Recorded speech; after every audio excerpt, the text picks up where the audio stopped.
Welcome everyone. Thank you for joining. I'm Pete Waddingham. I'm the Net Zero lead for the Academic Health Science Network. Welcome to this sharing and learning event on air pollution. I'm really looking forward to this session. Have been for a while actually. A topic that's been sort of bubbling around in my mind for a few months, and it's just kind of come to fruition and come together nicely. So. Firstly, what I wanted to do again is, as I said, just thank you for taking the time to come and join me this morning, even with technical difficulties. Thank you to the speakers who I'm going to introduce in a short while. And as I say, thank you for taking the time to come and find out about this important topic. So there's kind of four things we're going to be doing today. I'm going to hopefully give you a clinical perspective, which is Matthew Butler, but I don't know if Matthew's having some technical issues or any issues in clinic actually. But we'll hopefully Matthew. Matthew, lovely, great stuff. Okay, I need to add you as a presenter. I'll do that in a second. So Dr. Matthew Butler, consultant geriatrician at Cambridge Hospital. So we're going to give a clinical perspective. I've got Cara Tabaku from Newcastle Hospital, hopefully giving the NHS perspective. I brought some innovators along with me today who are deploying solutions to address air pollution and air quality, both outdoor and indoor. And then we've got Peter Lilly from the North Cumbria HSN, colleague of mine, who's going to talk about the facilitation of the clean air framework. So we're going to talk about sort of strategy at the end and bringing it all together. So hopefully that'll make for a good meeting. Again, just a little bit of rational from my perspective, why I wanted to put this event on. I wanted to shine a spotlight on the interlink between net zero, air pollution and health inequalities. Obviously, in the role that I do, which I'll explain a little bit more in a second, I want to have the opportunity to highlight some innovation. And more importantly, these sharing and learning events, I want to make connection to allow us to collaborate, or as a phrase that I've stolen from somewhere else that I really like, collaboration. But I know that takes time. It takes time to collaborate. It takes time to action. I think, the purpose of today is to start that conversation. So as I said, it's a sharing and learning event. Obviously, we want to share information with you, but also I'd love to hear what you're doing. So in the chat, please, let us know of any great work that's taking place. As I said, this is only a small piece of a very big jigsaw that we want to shine a spotlight on today. I'm going to launch a poll. Hopefully Microsoft won't let me down with this one. So just bear with us 1 second. Just a couple of quick questions, just to get a feel of who's in the audience, and hopefully you can just click on that very quickly. So just some rough categories. Are you from the NHS, industry, academia, voluntary community sector, maybe a policy or a think tank organisation, local government or other? So if you wouldn't mind just voting on that, please. Great big chunk of the NHS, which is fantastic. Lovely. Okay, and academia industry, that's excellent. And I just wanted to launch this quick question as well. He says, just really how much of a priority to your organisation is tackling air pollution? So 1 being no priority at all, and 5 being high. And don't worry, you don't have to feel bad about that. I know that there are lots of priorities in the NHS and lots of priorities in organisations, but it's just really a feel of, are you an organisation that actually is putting this high up your agenda, etc. So lovely. Good actually. That's really good to see. Higher than I thought, to be honest with you. Probably just coming down a little bit, but midway. But that's absolutely fantastic. Lovely. Good. So thank you for taking the time to do those quick short polls. I'm just going to introduce this session again from some personal thoughts. I always think it's nice to put a personal spin on these sessions. And from my perspective, the first thing in terms of air pollution that I think was important was really understanding the seriousness of the challenge and its impact. We're often bombarded with lots of unfortunately bad news stories. There's lots of data in the world. There's lots of media attention on other things, but you really kind of, when you start looking into it, you just realize how much of an impact and a challenge air pollution is and the serious consequences. So for me, I took a bit of time just understanding that, and I'll show you a couple of things that I've stumbled across and some other places for resources. Data is a big area that massively interested me, and understanding the importance of data was was really essential for me to kind of get a grasp on this, and I'm still in the early stages of that, but there's lots of data around on air pollution and air quality and the impact, and I think again it's really important to be able to know where that data is, to baseline, to think about how we monitor and measure future success, and take ourselves on this journey. Obviously, solutions to help address the challenge are equally important, how to find them, and again we're going to give you a little window into that today. And also the other area that really interests me is how does society start showing the economic benefit to solving air pollution and contribute to net zero? You know, I think with everything in life, we know that we need good economic growth. We need, you know, we need jobs, we need industry, etc. And I think there is opportunity there to tackle some of this air pollution that could, in theory, bring economic benefits. So I'm always keen to explore those other topics as well as the health.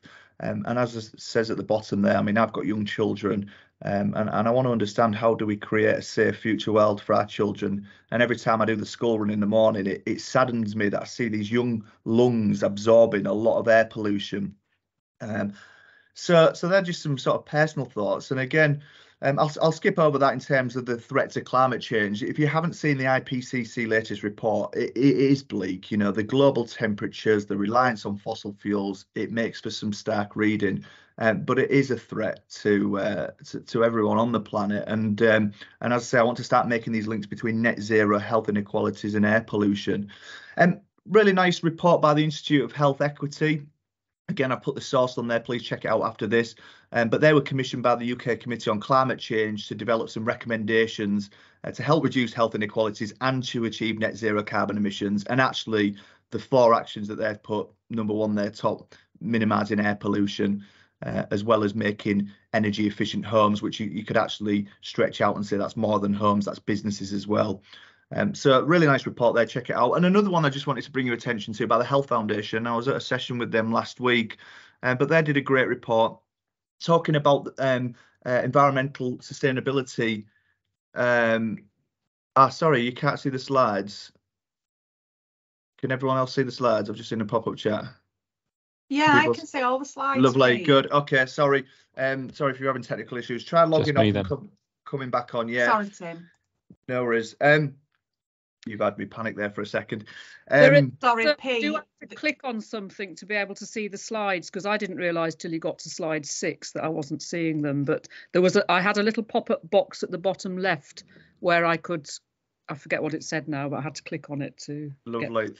Thank you. Yeah, there are quite a few people, sorry now, Pete, going into the chat saying they can't see the slides. Okay, let's just solve that problem then really quickly, because that will prevent other people. So I'm really sorry about this. As I said, Microsoft seems to have changed the functionality.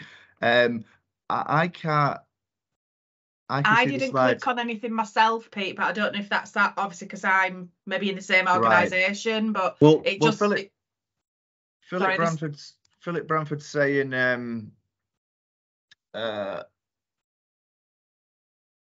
you can click on that. I can see the slides. I can't see the slides. There are no slides for me too. What a strange setup. As I said, I can't think for the life of me. There's the thing that says slide, and then next to it there was another button that said presenters, and then I think it had a 5 in brackets, and I just clicked on that and then it went to the slides. Right. So I don't know if that helps anyone. I think it said presenters or something like that next to the.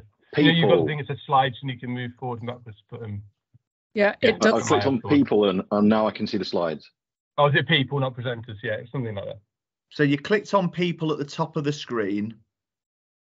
Is that right? Was it at the top of the screen where it says people? It was at the bottom. It was at the bottom left. You have the bit where it says the slide number. So it says 8 of 19 at the moment, when you can scroll backwards and forwards if you want to click on. And then to the right of that, there was another little button that said presenters, and it looked like it had like an undo arrow on it. Right. That's why I clicked anyway. But I don't know if that helps anyone else. Okay. What a strange setup. As I said, I've never had these technical problems before. For me, I pressed people and then I could see the slides. I tell you what, I obviously we can sense that a few people can see the slides and some can't. I will send my slides out after this presentation, but what we'll just make sure we do quickly before the next speaker, when I've finished mine, is we'll just, when I've stopped sharing mine, we'll just have a quick look and see if we can solve these technical issues. Is that okay? So let me keep working my way through. So thank you, those that can see my slides, Brilliant. Those that can't, I will send after the session. Lovely. Okay, so in terms of I'll just quickly back onto the Health Foundation's report. As I said, the source of information is on there, but the talk about environmental sustainability being one of the 5 pillars of the NHS as an anchor institution where it can make positive difference to the local communities. And actually, they talk about air pollution being a really good example of this. I'm not going to talk too much about the deaths. We're going to talk and hear a bit more about that from the clinical perspective as well. But you can see there, a lot of our health facilities are in those areas affected by toxic air. So a really good report again. As I said, please check it out after this call. And also just some of the things that I've been looking at. There's a product called a Shape Atlas by a company called Parallel, who the HSN know really well. I was looking at my own area. This is the area of Hull. On there is mapped what's called an indicator for it's an air pollution vulnerability index. It takes deprivation and air quality, etc. And I was able to overlay where the health facilities are in the area. So they're the sort of little coloured dots, and also where schools are as well. And you can see the dark shading is at a level 10, which is the highest area of poor air quality according to that index. So that was a really nice mapping tool again. So within there you've got every health building, every school mapped across the country. Really good tool. And in fact, Parallel and Shape might actually be on the call today, but if they're not, do check out the Shape Atlas. And some of you might have seen the video that I did where I was just stood at the side of the road. And actually, that's where that map is from. I was just sort of bottom middle when I was taking that. And again, a lot of health facilities, a lot of schools in that area. And again, from my own personal perspective, I took air pollution into my own hands within my own home and tried to improve air quality. I happened to get one of these products. There are probably other good products out there on the market, but I really liked the kind of data that it gave me, the simplicity of the product. So trying to improve air quality and take some self-ownership as well. So just some final thoughts from me. As I said, data and understanding the challenge is key. There are lots of different ways that we can find out data. Some of our speakers, again, will be talking about data today. Finding the innovation and the opportunities is essential. And again, we're going to be hearing some of that. We do need to be open and transparent about the barriers. As I said, we can't be naive. There are things around funding, capacity, skills, knowledge, etc. that are all needed if we're going to tackle this. But I do think the NHS is a prime voice and can be a brilliant anchor institution that can lead the conversation, but more important, the action. And I think we know the risk of not doing the extra pressures that are going to be put on the NHS, the financial operation, and the net zero pressures as well, though, and more importantly, it's people's health impacted and the unnecessary deaths. I will get chastised if I don't give a quick sort of 30-second shout out to the HSN network and what we do, because some of you on the call might not know who we are as an HSN network. We're a network of network. There's 15 of us across the country. I'm hosted by the Yorkshire and Humber HSN and worked for them for 5 years, but I'm now working at the national level, at the network level. We've just launched our new website. There's loads of information on there, whether you're a health and social care organisation, whether you're an innovator, a patient, a researcher. So please do check out our website. But if you want to find out more about the HSN, I would love to talk to you, as I'm sure Peter Lilly will as well from NENC. So lots of information. I just wanted to give a quick sort of 10-second nod to this. I've got this bookmark bar that I bring together lots of resources. It's got about 580 resources on it. It helps me in my data job. There's a little search function where lots of different categories, and actually I've got one for air pollution. I was just looking this morning with nearly 25 bookmarks on there. So lots of places that you can find this knowledge. The HSNs are a really good source of that knowledge and networking, so please link with us. And as I said, I'll share these in the chat. If you find anything that you think is worthy of sharing, let me know. So without further ado, and hopefully with no more technical issues, we've got some brilliant speakers. We're going to start off with Dr. Matthew Butler, as I said, is a consultant physician at Cambridge University Hospitals. Cara Tabak, who's the energy manager at Newcastle Hospital. Then we're going to hear from our innovators, Darren Sloof from Air Purity, Rory Clark from AirDog, Thomas Delgado from Pollution Solutions Broadbent, and last but not least, Peter Sanger from Green City Solutions. And then they're our innovators, and as I said, we're going to wrap this session up today. Peter Lilly, who's the Sustainability Programme Manager Northeast North Cumbria HSN. So thank you for your time again joining. Sorry for a little bit behind schedule technically, but we have got a bit of slack in. So I'm going to stop sharing my screen, hand over to Dr. Matthew Butler, and let's see, as I said before he joins, whether we can sort these technical problems out. Now, Matthew, I think the first, Emma, yeah, feel free to jump in. Thank you. There's just a note in the chat. Thank you ever so much, Tim Simmons. He's turned his camera on and off, and slides are now available. So if everybody needs to have a bash at doing that before the next speaker, hopefully that may work. Lovely. Okay. I'm just going to make you, Matthew, as a presenter. You're now on screen. I really didn't need to.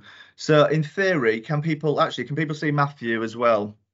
It's currently just a black screen, but it's loading, I think, Pete. It is loading. I think Matthew might have his camera off. I can see Matthew. Can no one else see? I can see him. Good. Yeah, can see him. I can see him, yeah. Good. There we go. And the air we breathe, I can see his presentation. Can others? Let's have some thumbs up if you can. Good. Good, Zoe. Lovely. Good. I say we lovely. Let's crack on then, Matthew, if that's okay. I think we're all good to go. Perfect. Can you hear me all? Yes, we can. Yes. Excellent. So yeah, thank you, Pete, for the introduction. So I'm Matt Butler. I'm a consultant physician. I work at Addenbrooke's Hospital in Cambridge, and I've got into all this because I'm the principal investigator of the Addenbrooke's air disinfection study, sort of a different aspect of air pollution being infection. So just to start, my affiliations and conflicts of interest. So I don't receive any money from industry, and I don't have any pecuniary interest in companies producing air cleaning technologies. I do campaign for better air quality in the NHS. I'm a member of Fresh Air NHS, which is a group of clinicians and service users that campaign for better air quality in hospitals particularly, but also spanning into the community. I'm a member of the National Institutes for Health and Research Airborne Task and Finish Group, the scientific advisory group to the Class Act study, and I'm also on a guidance writing group to sort of define how we deploy HEPA and UVC air cleaning technologies in healthcare settings for NHS England. So just as Pete's alluded to, air quality is perhaps most important when you're a child for a variety of reasons. Your lungs are developing, they're most vulnerable to infections and small particulates that can get into the lung and damage their development and growth. But it even starts before you're born in pregnancy. And we know that poor air quality, particularly in inner city areas. So if you looked at India, inner city particularly, large groups of children are born under birth weight due to poor air quality. And there's not one area you think of air quality, or it's going to affect just your lungs, but actually you can lead to brain problems, so developmental delay, learning problems, more wheezes and coughs, leading to more infections, leading to less time at school, which is probably feeding into that. But actually, some of the major causes of adult ill health and mortality, namely stroke and coronary heart disease, which are the leading causes of death in adults into later life, actually start in the childhood years. So this process of atherosclerosis, just think of that as furring up of the arteries. And then me as a geriatrician, I get to see the end effect of all of someone's life events. So all of their sort of, whether they smoke, whether they've lived in London, or all of this, I get to see that. And we do see actually this accelerated decline in lung function, particularly if air quality is poor.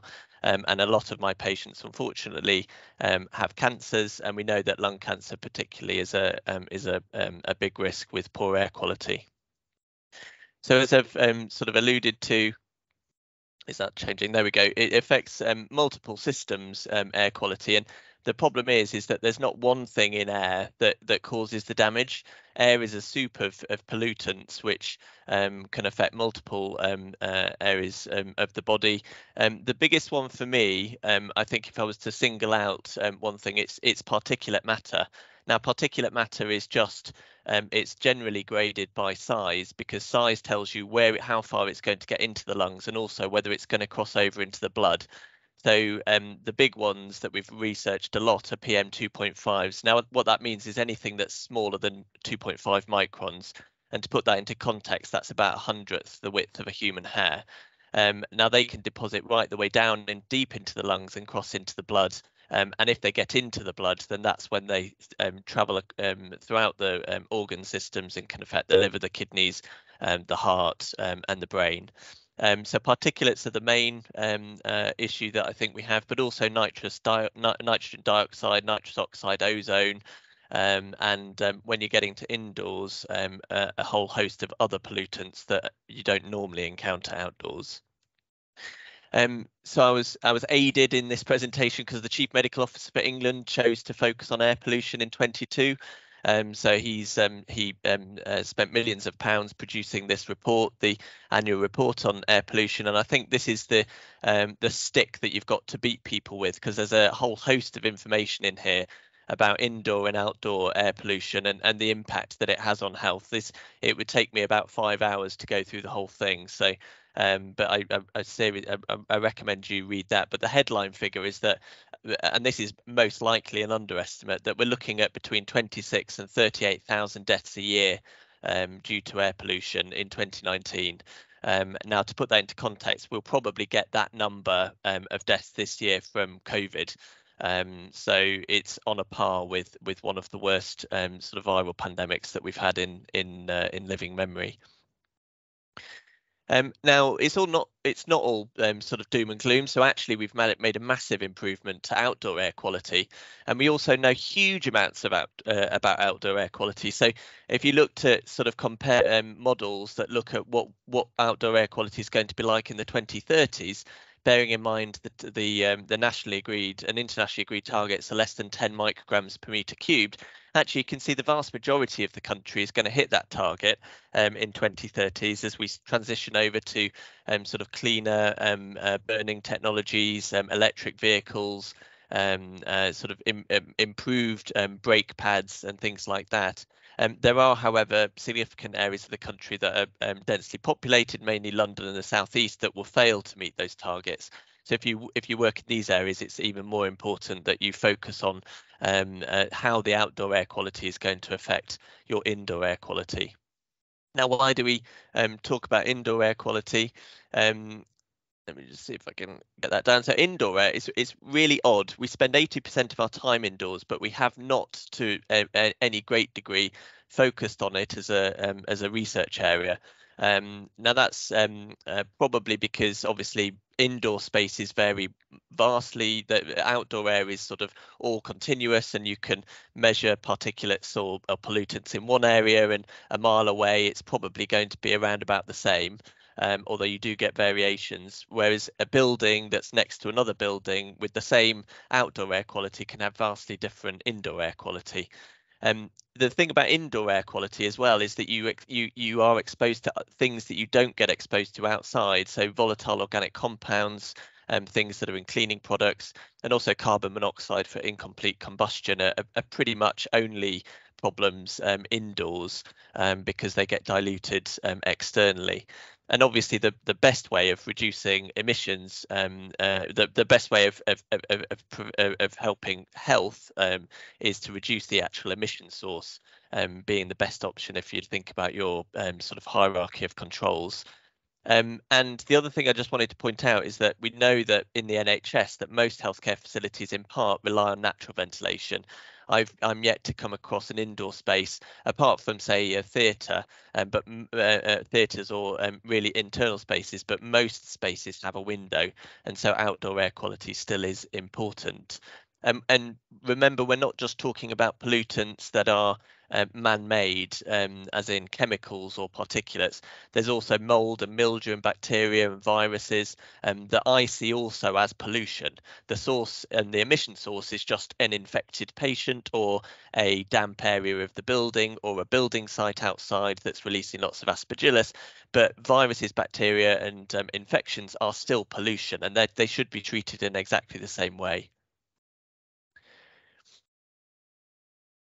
So thinking about how we manage indoor air quality, it's really simple. So firstly, you've got to reduce the source. So if the source of the pollution is cooking or a poorly maintained gas burner, then you reduce that, you maintain that, and then the emissions go down.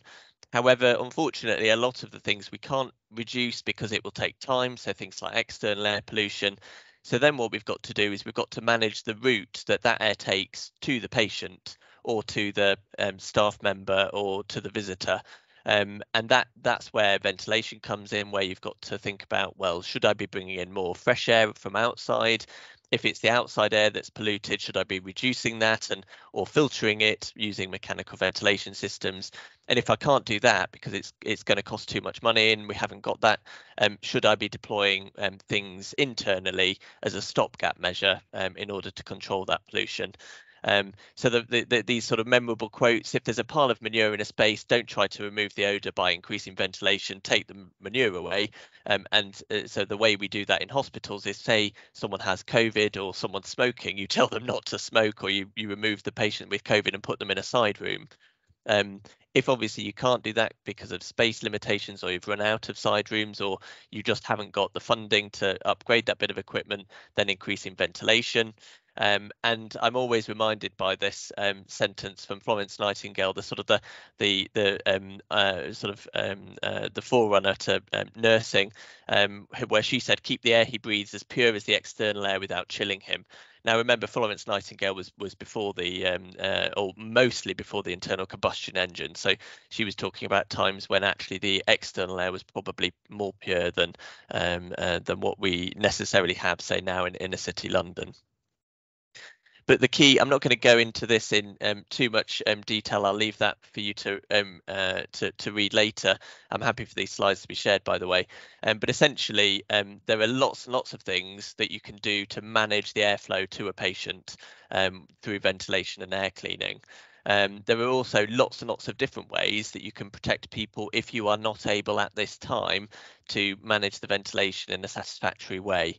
And so never let it be said that there's nothing that you can do because the building is sort of 20 years old, 30 years old, and it was built before HTM 0301. That's rubbish. There is tons of things that you can do right now to protect patients and to protect staff from indoor air pollution and infection risk.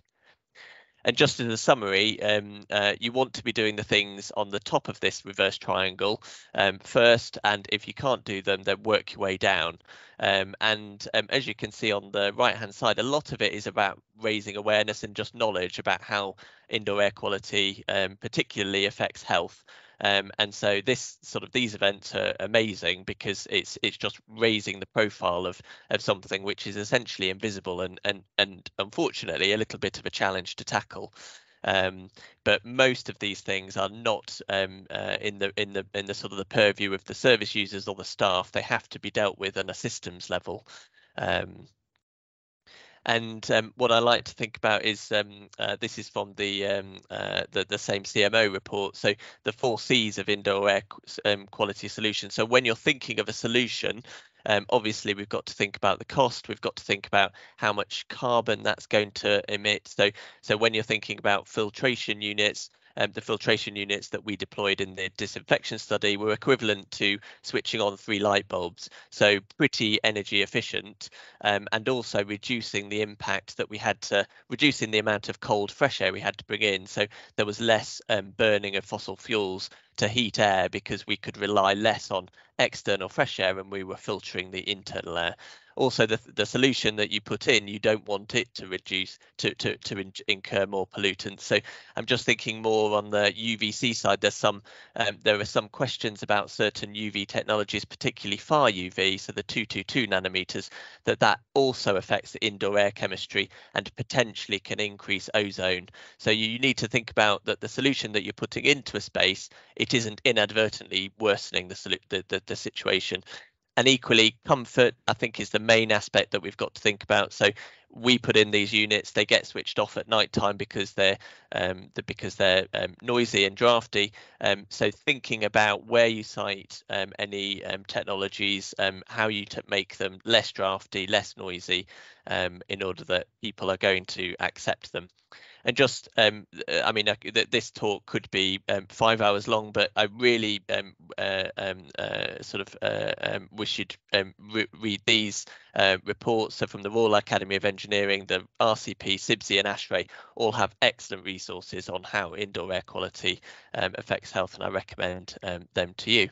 I will stop now. I hope that's not too much overrun. No, that was really good. Thank you for that. Yeah, I was going to say there's some clapping and applause. I really enjoyed that presentation. Obviously, it started some chat, some conversation. Keep the chat and the conversation going, actually. I'm a bit guilty because I end up getting absorbed in the speakers and I come back to the chat, but we can do that. So even if you just post in thoughts, challenges, problems, keep doing that. We'll try and get around to answering them in the event, but we can also follow up afterwards.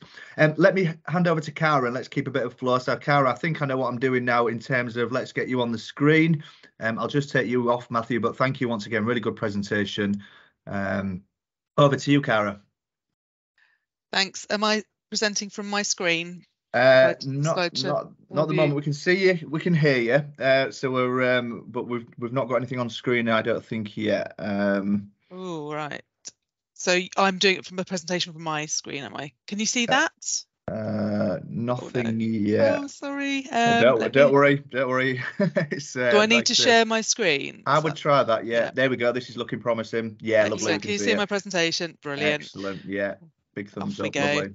Oh, I can see I've gone pixelated. We're having a problem with Teams. Well, don't worry about that as well, because we can hear you really clearly and we can see the presentation. Well, that's all you need. Brilliant. So hi everyone. My name's Cara Tabaki. I'm the energy manager for Newcastle Hospitals. So Pete's invited me along today just to have a little chat about what we're doing from an estate sustainability team perspective around sort of looking at net zero and air pollution and bringing the two together. Let's that going. So I just thought I'd start with a little bit of context about Newcastle Hospitals for those of you that might not be familiar with our sites. We're a large acute sort of teaching hospital, and we operate from two main hospital sites, both really quite substantial in size, getting on for 1,000 beds.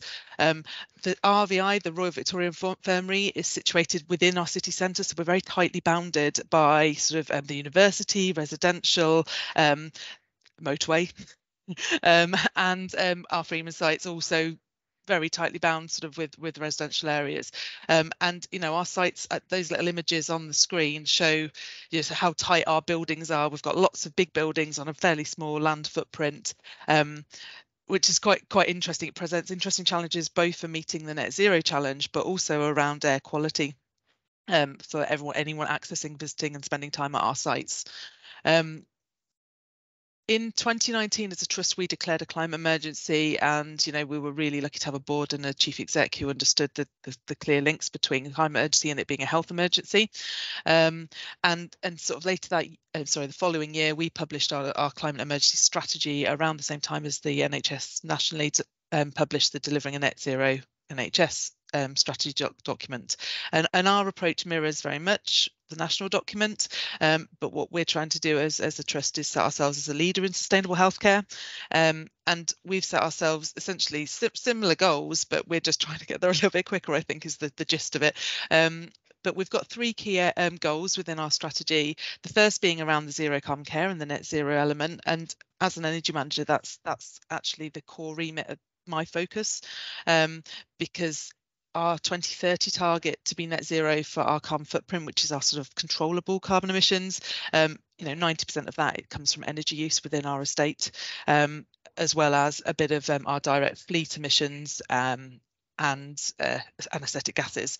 But our second goal is around clean air, and you'll see the targets there are really focused around sort of maybe the travel emissions around our site, and it's an area that I think so we're learning. This document's already sort of 2.5 years old, and I think it's an area for we're already having sort of midpoint reviews as to where we need to focus on that. So we've got clean air in there, and then we've also got targets around zero waste and circular economy, but I'll be focusing on the first 2 points for today.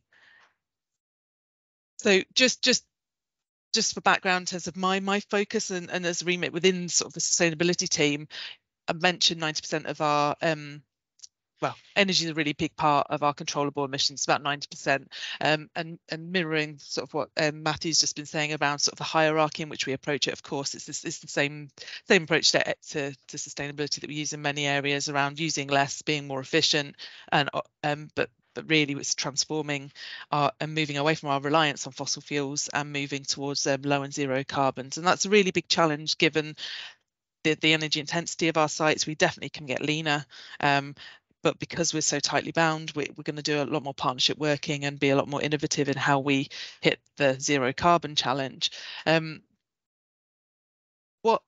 just draw attention, I don't know if you can see my cursor, but we've had this sustainable healthcare in Newcastle branding and sort of themes for quite some time. It predates our climate emergency declaration, and so we already have established sort of themes and work streams around models of care, around journeys, around making our estate more sustainable, which ties in the energy, waste, water, buildings and land, engaging with our staff and people, and around our supply chain and procurement. And many of these themes, work the same theme, as the Clean Air Hospital Framework. So I know Pete Lilly's going to do a bit at the end about framework. So sorry if I'm putting any spoilers in here, but the themes that are set out in the Clean Air Hospital Frameworks do match very closely with our sort of themes that perhaps were devised before we were thinking so much about clean air. But I think what I wanted to get across is maybe there are still gaps in our resourcing and our structures and how to address them from an estates perspective. So we did a baseline for our RVI site around how we fare against the Clean Air Hospital Framework in all these areas, and it's not great. We scored 17%, and we obviously want to get a lot better and have aspirations to actually achieve 70%. So sorry, I've shown this graph here because what's important to note, I think, is actually the relative importance within the framework put on the different categories. So travel and design and construction and communication and training obviously have a much higher influence on, according to the framework, to improve to get clean the air, whereas energy is a little bit lower. So it's actually, there's a little bit of difference maybe in terms of the focus, and when you're just looking at this through a lens of net zero and not maybe considering the clean air. So it's been quite useful for us to look at them in parallel. But what we did identify is that within our team structure and within sort of our established sort of resourcing, we didn't really have a direct resource that was looking at clean air, and we had a bit of a gap there. So we partnered, working with Northumbria Uni. We've actually got a PhD student working with us who's just started sort of in the last few months. So Tunde is actually doing a dedicated piece of work based with our team and looking at our sites to look at the role that hospitals can play as anchor institutions to improve air quality within the communities. So he's sort of looking at a science-based evaluation of the framework, and obviously ultimately trying to understand, as a tool, how useful is it for us as sort of many people on the call, I recognise some of the names who are busy trying to make our hospitals more sustainable. So how useful is the tool for that? We're also obviously trying to understand, does monitoring and improving our monitoring of air quality around our sites actually lead to improvements? And obviously understanding about trying to track the impact of any changes that we make within our control, and hopefully see that's having a positive improvement on the air quality, and also this is a trickier one, but also whether or not there's any way we can show any actually improvements in health outcomes as a result of our work on air quality. So this is just starting out here. I've included this little image on the slide, which it's hard to see, I think, but this is our hospital site is just sort of in this L shape. I don't know if you can see the cursor, but we're right next to a motorway, so we there's challenges there, and I think that's where our role as an anchor institution, we already work very closely with city partners, the council, the universities on net zero, but this is obviously another area that we really need to collaborate on, and it's joint efforts for the shared benefit. Obviously I'm focusing more on the outdoor air quality, and I'm just sort of wanted to, so from our point of view, I would say as a trust, we're not as developed thinking about air quality as we are maybe on the decarbonisation agenda. So we're trying to get up to speed a little more. I noticed, Emma Clark, you put a comment in around your, where you think the trust is, and I think that's probably across the board in my experience from talking to peers in other sustainability teams. But so far we're finding loads of co-benefits of bringing it more into the conversation. And I was having an interesting chat about the different perspectives on how we're engaging our audiences on net zero and clean air. And, some people are really bought into the urgency of the climate emergency, and that can therefore be a route into them also engaging in the clean air and caring about that. But then other people probably find that too distant, too global, too far away, too big, but actually talking about clean air brings it down to that local level, that sort of that other people find it easier to relate to, and then from there we can also engage them in the net zero agenda. So I think that sort of combined approach and making sure we're systems thinking and trying to bring it all together. Also in terms of implementing action and positive change to make our hospitals more sustainable, it's not very much extra, well, it's no extra effort really. If I'm doing something to say improve, if I was influencing the, say, specifications of a refurbishment, and I was wanting to drive energy efficiency and low carbon resources as part of the brief in that, it's not much more to also then bring in the clean air considerations.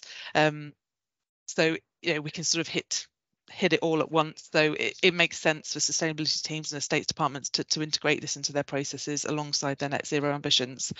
But what I think I've sort of flagged that up when we did the sort of the baseline graph. For us, if we were only thinking about net zero, energy is our immediate priority. For hitting our immediate targets, for lowering our operational carbon emissions, because it's such a big chunk of it. And actually our direct fleet emissions for our hospital, at least, I know it will be very different for, say, an ambulance trust. Transport is a very small element of our controllable emissions because we have very little in the way of fleet, but actually from a clean air perspective, doing more work now, sooner on travel means that, we need to focus on that. I did also, what's quite interesting is around, I think, the design and construction piece as well, because that's obviously highly weighted in terms of clean air impact.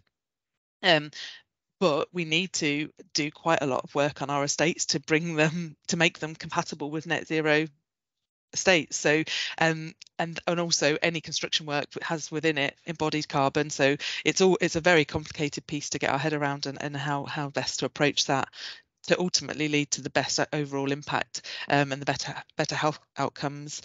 So yeah, the sort of my summary points and where we're at as a trust is that looking at the clean air and using the Clean Air Hospitals framework is proving quite useful to us. It works well. There's a lot of overlap with our other areas of focus around delivering a net zero estate. It adds a little perhaps complexity, and it's another factor and parameter to bring in, but that's all for the better, and we need to be taking that all-round approach to work with our partners and have better impact. So that's all from me, Pete.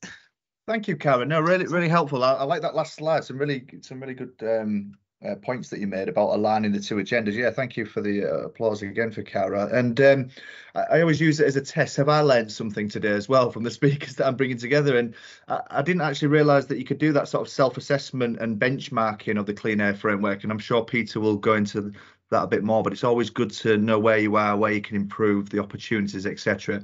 I'm sure our innovators are absolutely biting at the bit to now start presenting. So we're going to move over to our innovators next. I said thank you to them at the beginning. I'm going to say thank you again and also apologise. I've only given them 10 minutes each. We're slightly behind schedule, but don't worry because we can make that time up. But I've asked them to be quite short and sharp, but they will absolutely love to tell you more about their work in more detail. And so if you want to connect with any of them, they'll put the details in the chat as well. So without further ado, thank you, Cara, again.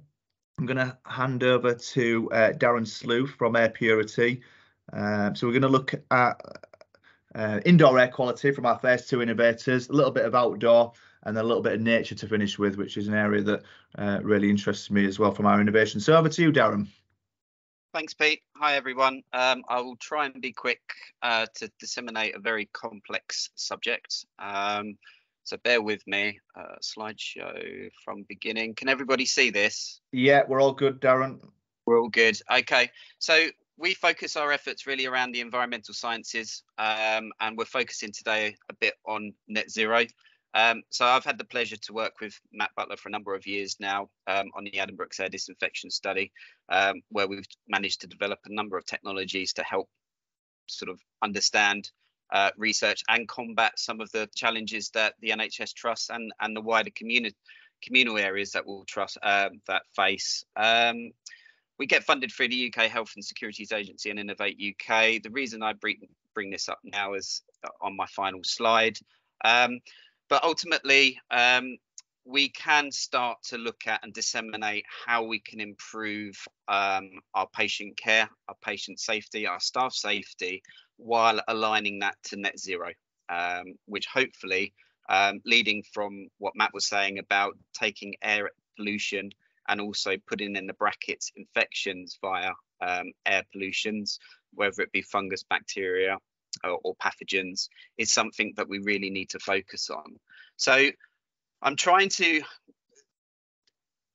get this into a very simplistic view for everybody, but if you can kind of segment it into two areas. You've got your core building, which has everything around your main consumables that are just running continuously 24/7. But then you have the operational side, the service side, the patient-led side. And what we want to be trying to do is looking at ways of how do we make our buildings more efficiently, but how do we make our patient care more efficient as well. And I try to envisage sort of patients in a car. So if you've got a light load in the car and you transport somebody, you're going to consume less fuel, you're going to consume less energy, less resource. But as soon as somebody starts to becoming infected within the hospital, you are starting to consume a whole number of different things, from pharmaceuticals to more sort of lab work time. You're going to have more frequency in visitations from worried relatives. You're going to be doing more decontamination. You're going to be using more chemicals or reagents. You're going to be probably doing more lab work. Patients are going to be in beds for longer.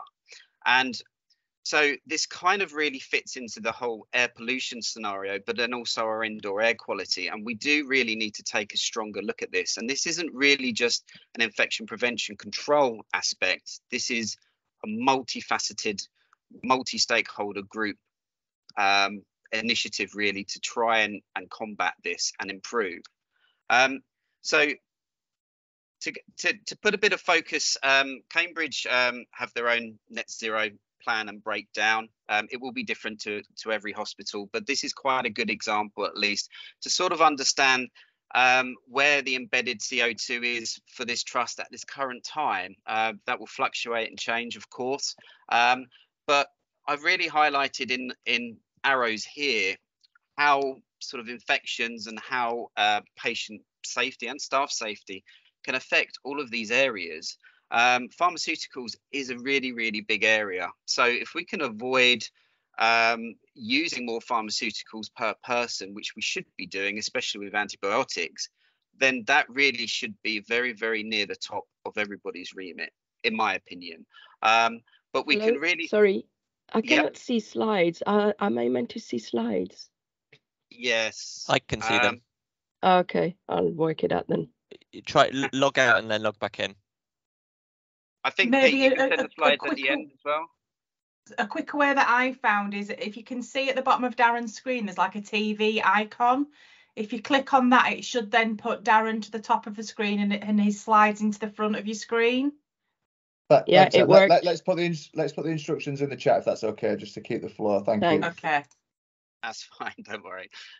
So if we can reduce healthcare acquired infections, then it will have a positive impact for the trust.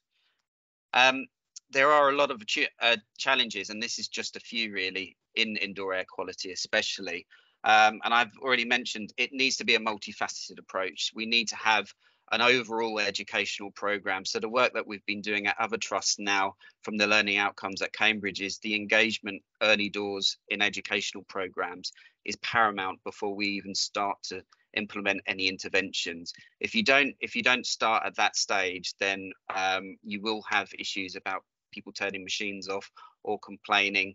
But once people sort of understand the situation, know what it is, know what's happening, know what it's used for, we don't have those issues. It is something where infections, especially, they're embedded across the whole sort of financial budget of the NHS, and it's very, very hard to pinpoint because every trust is very different. Things change quite regularly in terms of how do you measure an improvement, and there are ways of doing it, but there hasn't really been any sort of way of dealing with the problem, not only holistically but in sort of compartmental ways where we can start to understand what's having an effect and what isn't having an effect to a level where we can quantify where changes need to happen. This number is probably higher, but we do have a ventilation issue with it across the trust, where more than half of hospitals do not meet the current ventilation standards. Staff sickness is on the rise. That is through both air pollution, but indoor air quality through acquiring infections. That also impacts service within the hospital. But the biggest thing down here, which I've highlighted, the problem is really invisible. So it's how do we make the invisible visible? A good quick example is a fire damper. Now, we've seen many times now where these are actually closed. If these are closed, they will essentially stop airflow getting through to areas. So there is massive consumption of energy potentially just being wasted where air is not being directed where it needs to be directed. So the remit really is always to look at what things can be improved that's already there to start off with, before starting to take the extra steps of, well, we've identified a problem, we've addressed what we can, what's the next steps? There are actually many sort of consolidated costs that the NHS already have at the moment, which some of you are aware of. Some of these are integrated, a lot of the time they're not, where it's mandated to have ventilation assessments every year and fire damper assessments every year, indoor air quality assessments, decontamination, cleaning, identification points, infection mitigation planning. These are a few. We can actually consolidate this all now in an effective manner. So it's really sort of taking the next steps, the next innovation steps to improve not only patient and staff safety, but to try and reduce costs and improve and prevent any sort of maintenance works that could be avoided. We have published what I'm going to show you next, the technology of how we can assess. It could be really interested. Claire, I'll talk about the indoor air quality measures in this next slide as well. And this was published in the Journal of Hospital Infection. Dr. Butler actually is the lead author in this as well, and has been a considerable input into the development of this. And this video is a case study of a natural experiment where we were deploying our sensors. So our sensors basically link together and we can map out how indoor air quality works, how aerosols are moving or fine particulates are moving, how CO2 is moving, how a number of different measures are moving. We can track humidity, temperature, various other different sort of metrics. And the idea really is to understand how wards are behaving, because we know if wards are behaving adversely, so there's lots of bioaerosol movements, then infection risk is likely to be higher. More touch points for higher viral loads is going to be higher. So we had an actual experiment where we had these sensors in a ward, and we actually had one of our air cleaning devices in as well. This was just pre our study, Addenbrook's air disinfection study. And what happened on day one was that the unit was accidentally switched off just before 9 o'clock, and then it switched on just before 4. But it was a very good natural experiment because we could understand what the impact was pre and post. And on day 2, we can also see the impact of the unit just being on continuously all day. So this is fine particulate. So this is 1 micron or less, and this is CO2. There is a direct relationship between the two. So I'll let this play now, and you can see by the various degrees of color is the concentrations. So we can see that actually CO2 is now spreading and concentrating across this whole half of the ward, as well as the fine particulates. On day 2, where the unit is switched on, we've mitigated most of that. Now these bays are designed to not have, they're positively pressured, so they should not have aerosols moving freely in and out. As you can see, once the unit was switched back on, that the levels were very, very, very good, and the ward is then controlled. This is one way of a control measure to ensure that you can cost effectively manage a ward, reduce infections, reduce energy consumption, improve patient and staff safety very rapidly.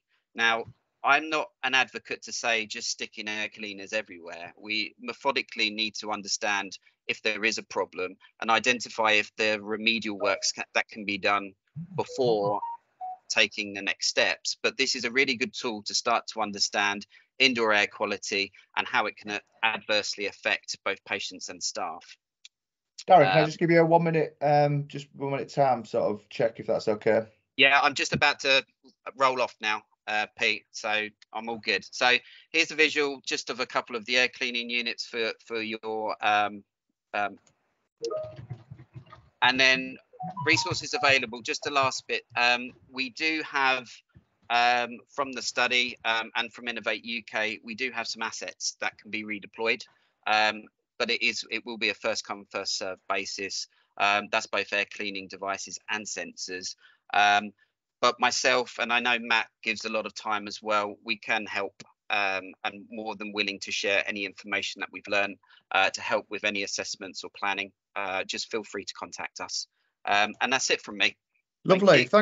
Thanks again, Darren. Every time I listen to you, I can just tell the amount of knowledge that is within your head and the experience, and it's brilliant. And as you've said, you're here to help. We'll put your contact details in the chat, and I'm sure that last offer as well of assets might well be appealing to people. Let me hand over to Rory Clark from AirDog again, just to give another perspective on indoor air quality. Over to you, Rory. I'm just going to put you on screen. I'll just take Darren off, but thank you again, Darren. Thank you. Really good presentation. Let me just bring Rory from lovely. I think, why have I got a screen share? Is that your screen, Rory, being shared? Yeah, I think you need to go into share your presentation now then. Yeah, okay. Thank you very much, Pete, firstly, for inviting me to this event. I appreciate it. And can I just, if I share my screen with everybody now. Lovely. This looks like it's going to work. Yeah, there we go. We're getting near. Lovely. Yeah, we can see that, Rory. Over to you. That's fine. But I just move this slightly out of the way. Okay, everybody. So, sorry, just for 1 second. What's wrong here? Uh-oh.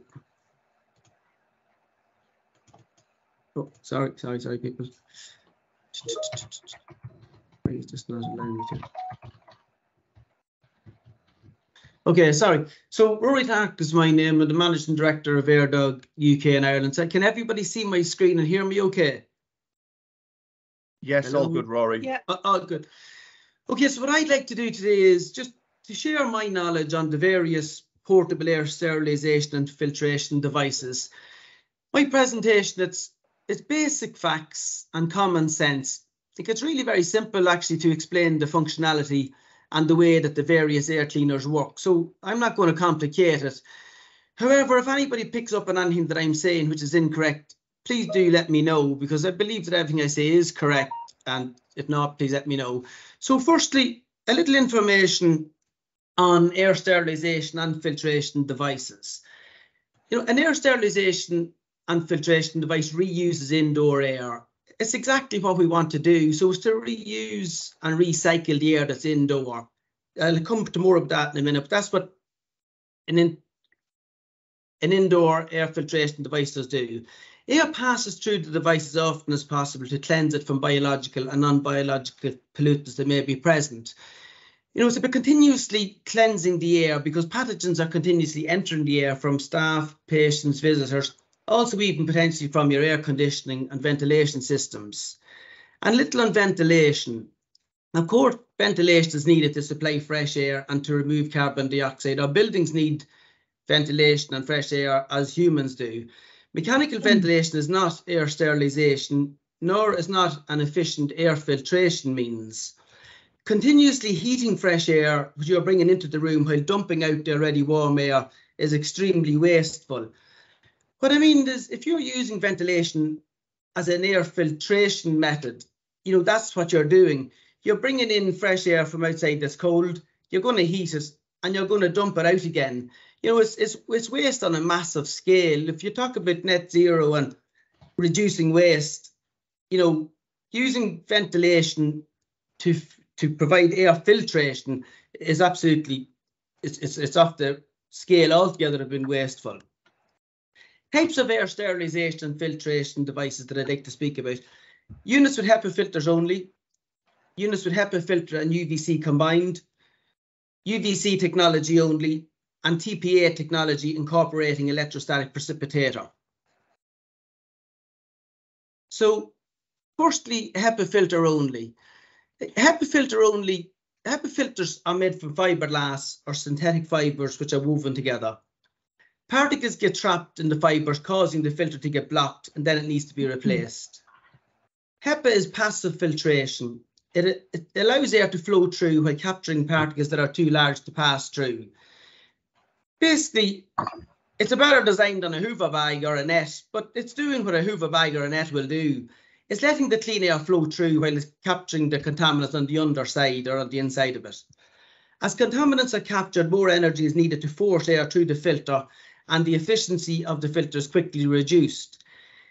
And also, microorganisms survive and grow on HEPA filters. So to force air through a HEPA filter that's contaminated with living microorganisms, and then to circulate that air through an occupied space, well, it doesn't sound so good. I don't think it sounds terrible. So reports from the NHS show the standalone air filtration units with HEPA filters are getting clogged up very quickly. Filters need changing in some cases every month, and oftentimes in less than a month. They're a continuous expense for the user and a continuous revenue stream for manufacturers and suppliers. We hear a lot about HEPA filters in air filtration, but we don't consider the high impact they have on ecological sustainability. Examples of why HEPA have a very high carbon footprint. These points are very, very basic, common sense facts, but I think they're facts that are being overlooked. So HEPA is 19th century technology. There's no emphasis on net zero back then. Technology and protecting our environment have come a long way in the past 80 years. Continuous manufacturing is needed for replacement filters, continuous transportation of filters from manufacturing facilities to distributors, continuous transportation for replacement filters to the end users, disposal of used HEPA filters. They need to be treated as contaminated waste and transported to landfill. Cost and energy consumption is involved in this. HEPA filters are not biodegradable. They cannot be broken down by natural agents and are a source of pollution. Thousands of tons of used HEPA filters end up in landfill sites every year, which will take millennia to decompose. This is the environmental effect from HEPA. Filters can't be recycled, and thousands of tons end up in landfill sites like this. These are the words of Frank Mills, an advisor to the NHS in an NHS webinar. That's a screenshot from the webinar. So that was the webinar that these words are in. HEPA needs hefty fan power, so lots of energy used. It collects bacteria and viruses and becomes a biohazard. It needs to be changed regularly and requires very careful handling. It should be treated like a biobomb in an unoccupied area. They're not my words, they're the words of Frank Mills. This is a screenshot from the webinar. Filter imposes a high pressure drop, so needs hefty fan power. Consequently, lots of energy used. Filter collects bacteria and viruses, becomes a biohazard. filter gets dirty and needs changing, maybe as often as 6 months, but actually now there's a report that filters in some of the NHS hospitals have to be changed a month or even less. Requires very careful filter changing, treated like a biobomb in an unoccupied area. Fitting new filter is skilled and costly and should be tested using certified agent. So UVC technology. UVC technology inactivates pathogens as they pass through the UV rays, but does not remove pollutants from the air. As contaminants are not removed from the air, benefits are not easily quantified unless by means of biological testing. So your ultrafine particulate matter that's in the air is not removed by UVC technology. They're still present in the air. So you can't see what UVC technology is doing unless by biological testing the air, which wouldn't be sustainable on a continuous monitoring of air quality. There's reports now from the University of Helsinki discovered that switching on UV lamps for disinfecting considerably increased concentration of gases and small particles, and that UV lamps used for disinfection may impair indoor air quality. And actually that was touched on by Matthew in Matthew's talk there, where he said exactly that the UV technology, I can't remember the exact words, but he touched on something like that. I can share that report from the University of Helsinki with anybody if wanted. If removing particulate matter from the air is the objective, filtration is needed in addition to UVC technology. UVC lamps need replacing and old lamps to be disposed of. They use mercury, a toxic pollutant. If air pollution and the removal of contaminants from the air is the objective, the functionality of UVC technology as an air cleaner is very limited.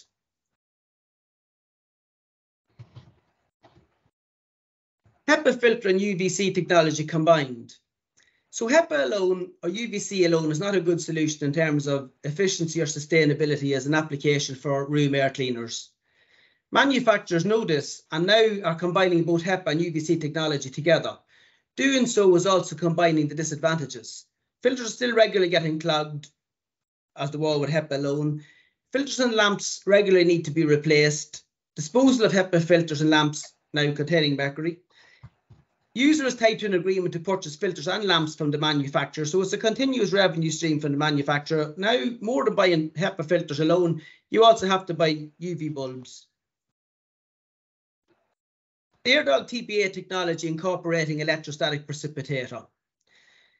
In 1907, a professor of chemistry at the University of California, Berkeley, applied for a patent on a device for charging particles, collecting them through electrostatic attraction, which was the first electrostatic precipitator. Applied to the collection of sulfuric acid mist and lead oxide fumes emitted from various acid making and smelting activities with very efficient results. An electrostatic precipitator is cheaper, it's washable and reusable, hence the reason it's not as well known as HEPA. Like with electrostatic precipitator, it acts like a magnet does when collecting fine metal particles, and the smaller the particles, the easier they are to capture. This is a short 10-second long video that shows the fine particulate matter being captured on the plates of an electrostatic precipitator. And also it shows the way that the air can freely flow through the collecting plates. So when you don't have much resistance on the air, it reduces noise. I'll just run that there. Thank you. Just a last minute warning after this as well, please, Rory, just to wrap up after this video. Almost finished now, Pete, almost finished. So that's how it works. The air flows through without being restricted, but it captures the contaminants.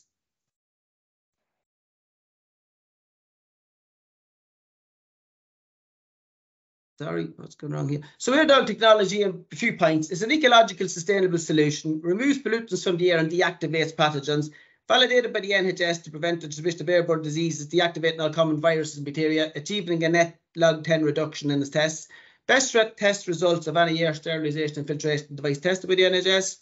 Air filtration without wasteful filters because washable and reusable is active filtration, safe to run continuously in occupied spaces, captures ultra-fine particles, not tied to an agreement where you need to purchase replacement filters or lamps because it can be maintained in-house, maintained simply.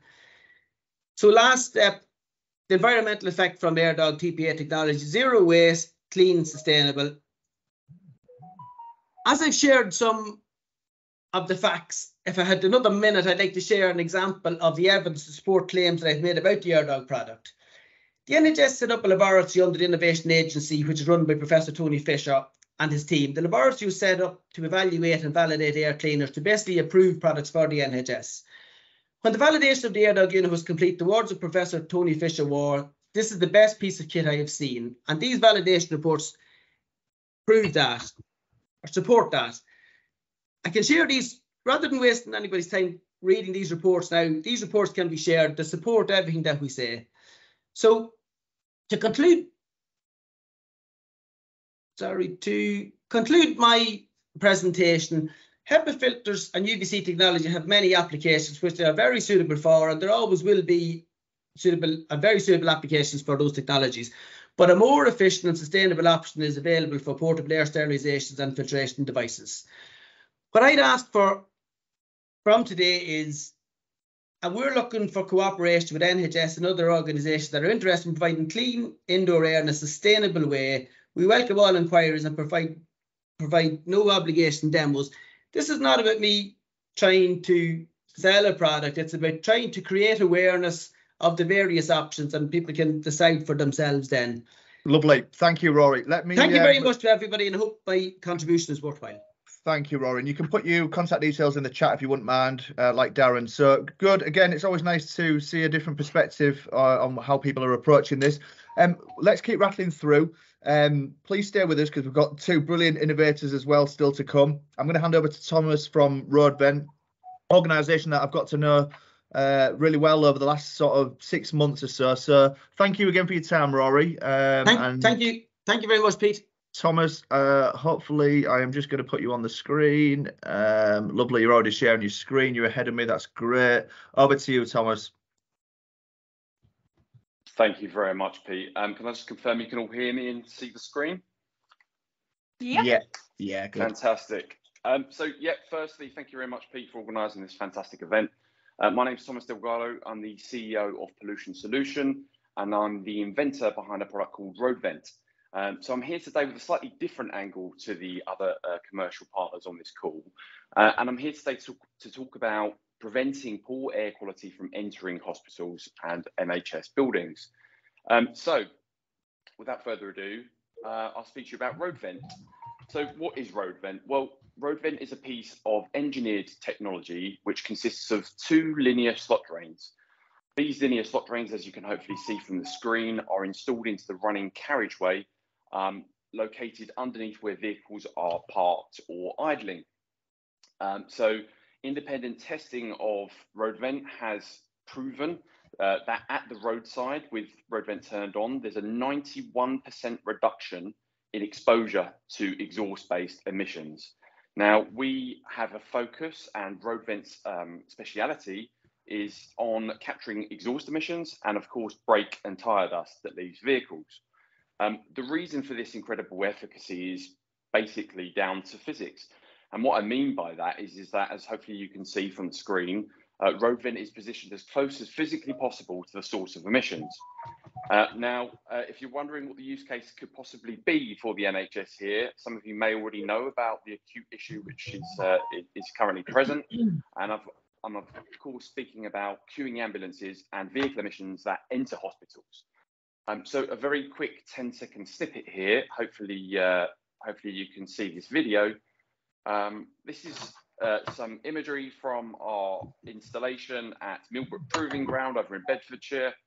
And hopefully you can see on screen here how the Roadvent system works. We're using a smoke machine here for some visual representation, but effectively what Roadvent does is create a vacuum in the carriageway, very small localized vacuum that is highly effective at capturing pollution. So this is what the system looks like. As I mentioned, there's 2 linear slot drains that are installed into the carriageway, or the loading bay, as we would call it, at the hospitals within the NHS. And these are connected up to a roadside air cabinet. Installation takes roughly 3 to 5 days, but can be done without causing disruption to access into the hospital. And hopefully this next slide will meet with the approval of presenters before me, in particular Rory. We utilise multiple levels of air filtration. And what I mean by that is we're using proven air filtration techniques such as electrostatic precipitation as our first line of defence against particulate matter. We then also utilise a HEPA as a backup filter. And we also are focused on noxious gas removal, as I said, so primarily NO2. We utilise activated carbon for this gaseous phase removal.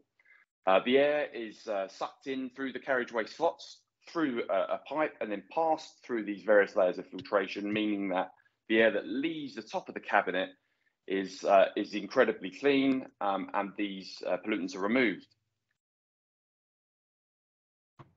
So, efficacy. How much pollution do we remove? As I mentioned earlier, we've had independent testing conducted on RoadVent. This was conducted by a team of scientists in Cambridge from a company called Combustion. And as I say, the report showed that on average is a 91% reduction in exposure to emissions. But one point which is incredibly important that I'd like to labour on today, this is not just about average reductions. This is also about mitigating these incredible spikes that we so often see when humans are nearby vehicles. And this is, RoadVent has many use cases, and whether that's for the fast food industry or outside schools in air quality management areas. But I hope everyone agrees that's on this call today. Mitigating these pollutants from entering the hospital should be of the utmost importance for both the workforce and, of course, vulnerable patients. And I'll share this report afterwards and the presentation because there's a full efficacy study attached to this, which I think will be very interesting to everyone on this call.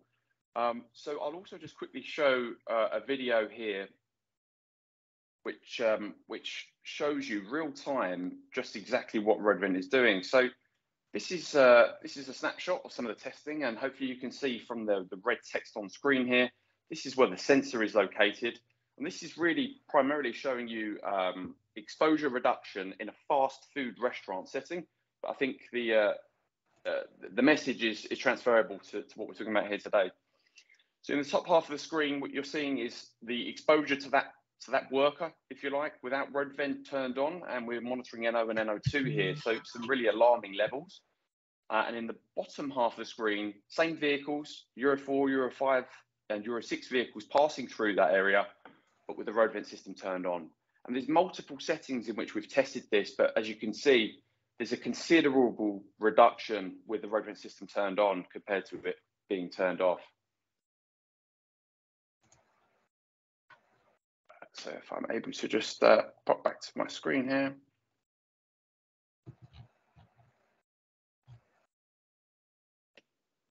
Academic endorsements have been really important for us because, of course, we have a commercial product and it's imperative that we have independent and impartial advice and of course, opinions on this. So we've been very fortunate to have both endorsements and support from some of the UK's leading scientists, including Professor Frank Kelly, Sir Stephen Holgate and Professor Paul Lewis. Sir Stephen Holgate and Professor Paul Lewis are both UK Clean Air champions. So why we believe intervention is urgently required by the NHS? Well, this is an acute issue, one that's not new, one that I'm sure many people working within the NHS are fully aware of. Queuing ambulances and emissions from ambulances are of particular importance because, well, to put it bluntly, ambulances very often can't turn their engines off. And that is, of course, down to generators that have to keep, electrical equipment running, such as defibrillators, etc. But there's also many other elements that attribute to this terrible air quality issue that we see here. And I'll just quickly run through some of them. Well, the first one is, of course, hospital architecture. Well, by the very nature, hospitals have to be accessible. So they often have very large sliding doors, which create a large plume of outdoor air entering into reception areas. And of course, where vulnerable patients are being kept. That, as well as the fact that to protect from sunlight and of course rain and snow, often these entrances are covered with large canopies. Well, these actually act as a sort of a trap, if you like, for the pollutants that are being emitted from these queuing vehicles, which, as you can imagine, creates, as we call it, a perfect storm. fleet vehicle specifications. One would like to think that electric vehicles will come along and be the silver bullet that solve this issue, but unfortunately, there's some data that we've been shared, and that is that in 2019, the NHS spent just shy of £37 million on a further 256 diesel ambulances.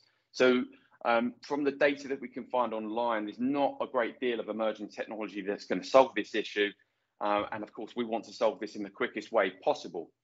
That said, of course, we also have some really old and high mileage vehicles that are being used as ambulances, some of which have got up to 500,000 miles on them. And this, of course, creates further pollution leaving those vehicles because they become less economic, basically. So hopefully you can see here why we believe intervention is urgently required. And just to touch on, what the possible implications of non-compliance with legal air quality standards could be. As an employer, the NHS have a legal duty to protect staff. So Health and Safety England have cost regulation linked very closely to this, and we have considerable reasons to believe that these laws are currently being broken, which of course has so many knock-on effects for the health of the workforce, but of course other things that have been talked about here today, such as days off work, and of course shorter life for these workers, which is just not acceptable. Vulnerable patients, clean air is absolutely imperative to reducing the time of these patients within hospitals, as has been spoken about on this call today. So we are focused on prevention rather than cure. And of course, in an ideal world, we have non-emitting vehicles that are used throughout, but this is not an ideal world. So capturing pollution at the highest possible concentration should be of the utmost importance to the NHS, rather than trying to resolve the issue with internal HVAC systems, which is of course very energy intensive and can be very expensive in comparison to just mitigating the pollution from coming into the building in the first place. Exacerbation of health issues and of course increased mortality rate, well, I think that speaks for itself. Legal costs and financial claims. Class action lawsuits are becoming the norm, especially in the US, and I believe that they will transfer across to the UK. Medical negligence, financial claims have been an issue for a long time now, but what we are seeing from a macro perspective is that employees are starting to look at employers and say, well, actually, is this health issue I now have as a result of just continuing my job? So we really do sincerely hope that this is taken seriously.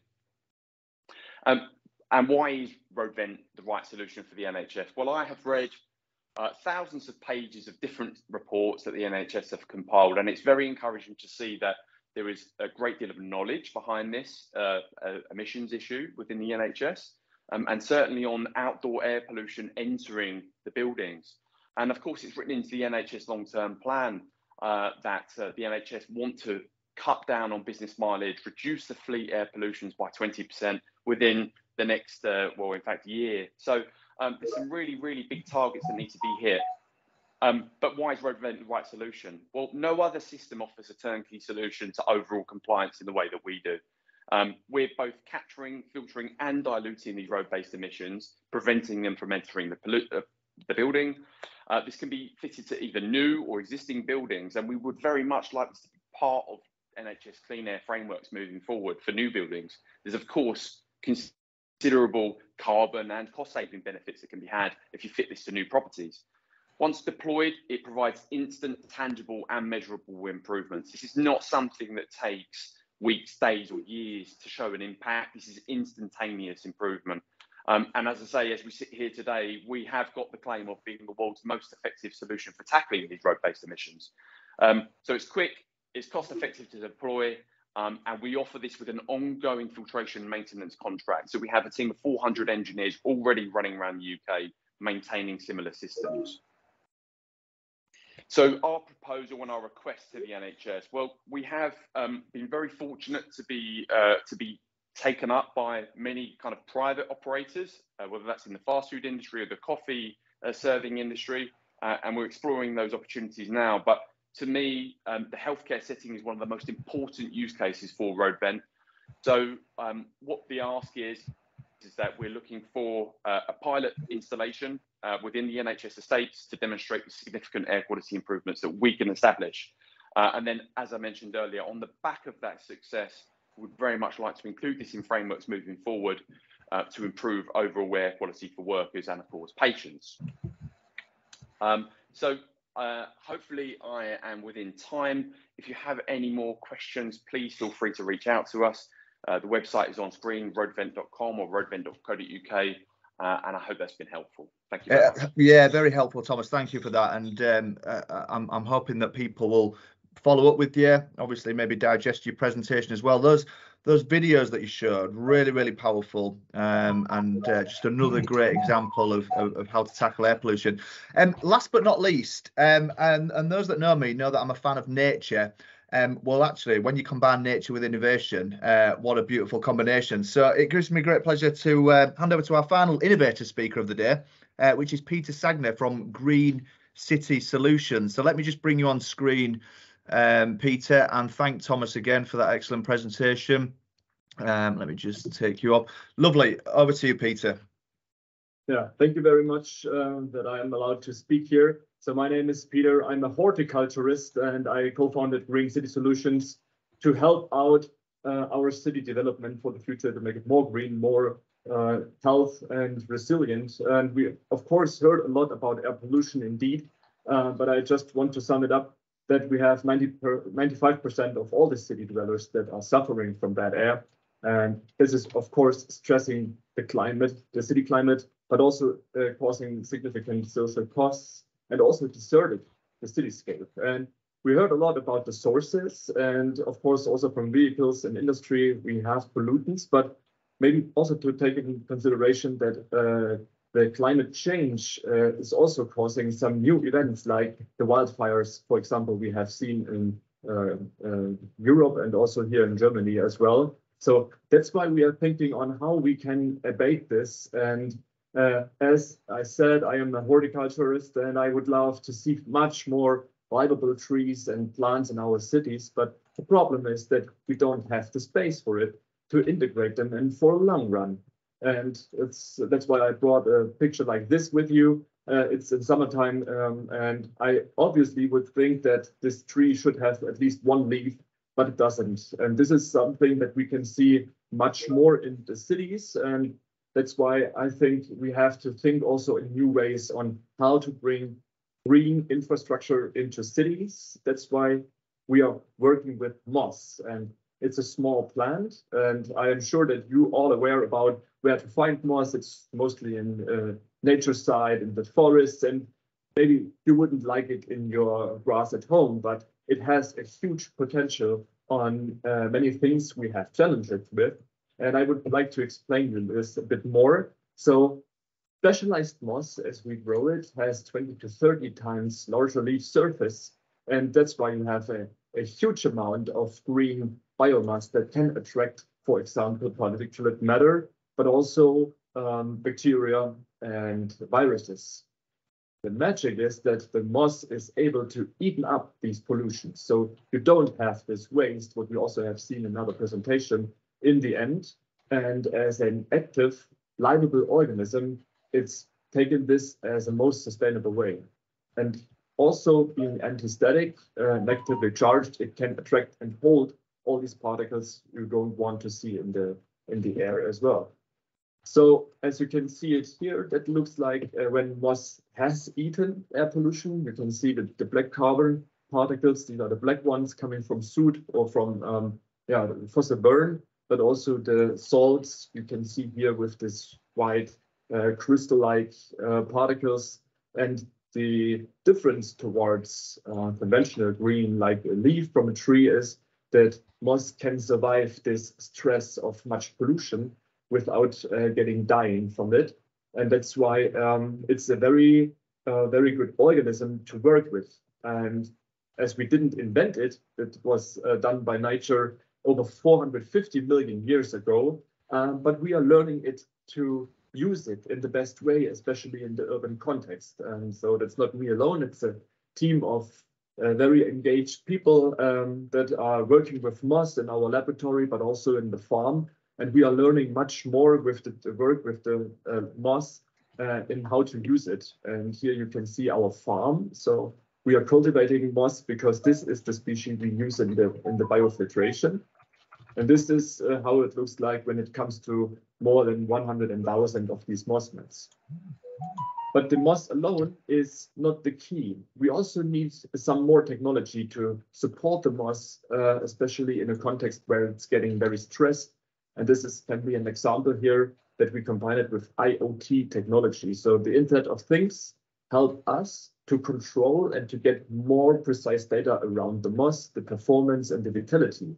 And these two things together enable us to get a very fundamental research-based explanation on the performance of moss within a moss module, as we call it. And you can see it here. We have a fine dust binding that is not comparable with a HEPA filter in 99%, of course, but we have also 80 to 90%, and we have this digestion that you can reuse this filter again and again, which makes it much more sustainable.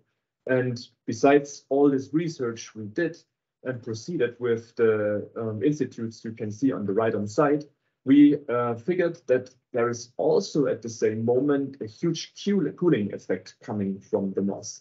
So just imagine that the harmful air is getting into the moss and it will be attracted by the big surface, and on the other side, water molecules getting emitted into the outside. And that helps also to cool down situations and locations that are maybe hidden by heat island effects.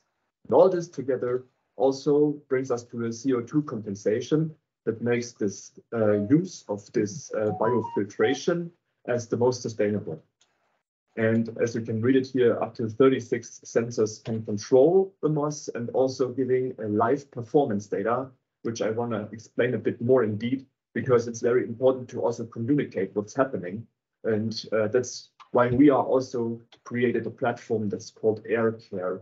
And this is the data monitoring live in real time. So you can see the pollution levels, you can see the reduction levels, you can compare it with fine dust, but also nitrous oxides. You have the temperature, you have also the humidity and the climate conditions. And all this together can be shown as a very valid data set that also can understand by people that are not the experts in air pollution. And that can be shown directly on the products, but also in your handhold or in the laptop.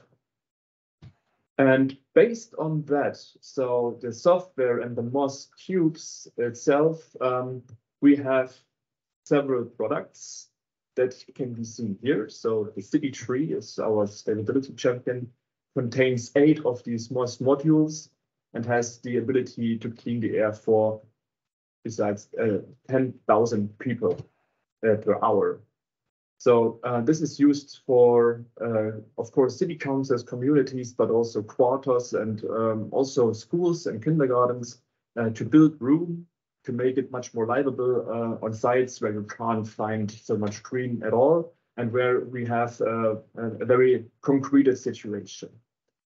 Based on that product, we also have developed the City Breeze. As you can see it here, it's a bit more technical and it contains an LED screen that enables also the digitalization. So we have a lot of these screens already in our cities. And I'm aware that it's not the best tool for the cities to help to cool down, because they also emit heat, especially in summer times. That's why we thought it would be an interesting fact to combine moss and this digital platform and make it much more cooler. So the moss on the one side has the ability to reduce the heat effect of such a screen 100% and also cooling up to 20 to 30% at all. And last but not least, this is the latest product we have is the Wall Breeze, and as it also assumes, that comes in when we talk about infrastructure integration or regreening of existing buildings or walls and facades. And all these three products shall allow us to bring as much as possible moss into our inner cities, that we are able to breathe clean air also in the future and cool down the heat islands. And To show how the effectiveness can be also be seen is that one city tree has a cooling power of about 6,500 watts, and that relates to 75 of new planted trees as you would plant them with the age of 8 to 10 years, or also 3 adult trees. Problem is here that we can't wait also another 40 years of getting the whole capacity of an adult tree, as also they are getting very sick sometimes. That's why we need both. We are not against trees, of course, definitely not, but we are looking for the right symbioses and especially for the right solution for the several locations. So it's also very interesting and good to use both at the same place. And here is a little presentation for a project we did with Hammersmith and Fulham for the climate action together. So this is a very crowded place where you can't plant trees. And that's why we are quite happy that the inhabitants are using it as their day where they are consuming their lunch together, for example. And we are supporting this community to reach their goals. As we also heard about, it's about inequalities. It's about how to get the best possible health, well-being, and quality of life for all our residents, for all the residents there. And this is our mission to help also the communities and the decision makers with this tool of air filter and cooler.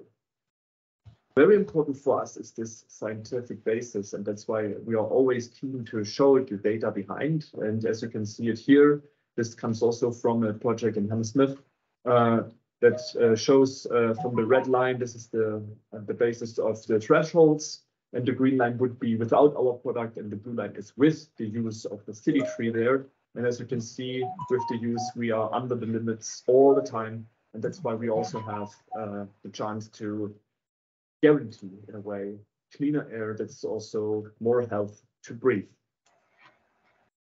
Okay, besides that, we also have this temperature increase, and we have seen last year in July that we hit 38.3 degrees Celsius at Lyric Square, so in the middle of London. And this is crazy because it looks like that it's tending more and more into this heat days and nights as well, and therefore it's also very important to think about how we can also cool. And during the project, we have a very stable cooling capacity of approximately 4 degrees Celsius. Just to line this up with some pictures, so you can use, of course, not just one, but more than one city tree to create kind of fresh air bubbles that also helping communities to find a way to show a spot where people are there, where they want to be there when they are crossing the streets in the city. So just to sum it up, one clean air zone containing of 3 city trees, for example, can be effective then about 200 new planted urban trees, and can also compensate the dust coming from 160,000 cigarettes or 450,000 kilometers car ride, and also help people, about 26,000 people that breathe from that in amount of volume that we are cooling and cleaning. Stopping here with the city tree and going to the city breeze as the green meets screen thing. Here you can see as well that the moss is inside this product, and on the other side you can have this for green messaging, but also promotions and wayfindings, especially environmental data, or also to finding ways and managing traffic. And this combination can be also used in inner cities, but also in front of buildings.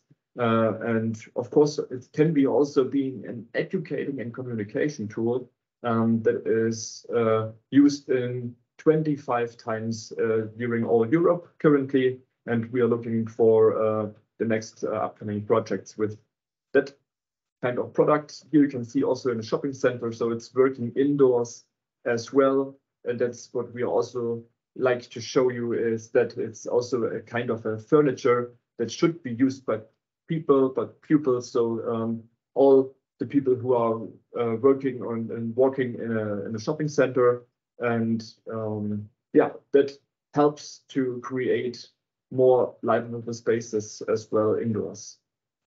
And last but not least, we come with the wall breeze. On the right-hand side, you can see it. Maybe this wall can be sprayed with graffiti as well, but we thought it's better to integrate a green infrastructure that is, especially for limited spaces, very convenient. Here you can see it under the tram. Can be also integrated through walls, in walls, before walls, but also on housings, and that enables us a modular design. So when you are looking for something that is not a room builder, then it's maybe easier to use a wall breeze, and then you can put it side by side and creating a green corridor through our cities. And we as Green City Solutions hope that we can help with that by providing this kind of tool. And I'm very happy and thank you for your attention. I'm looking forward to get in touch with you. You can see here my contacts, and as we are already active in the UK, I think, of course, it could be also valid and useful for you to meet up in person. Thank you very much. Brilliant. Thank you, Peter. I mean, I've got so many thoughts that I want to give, but I'm going to save them.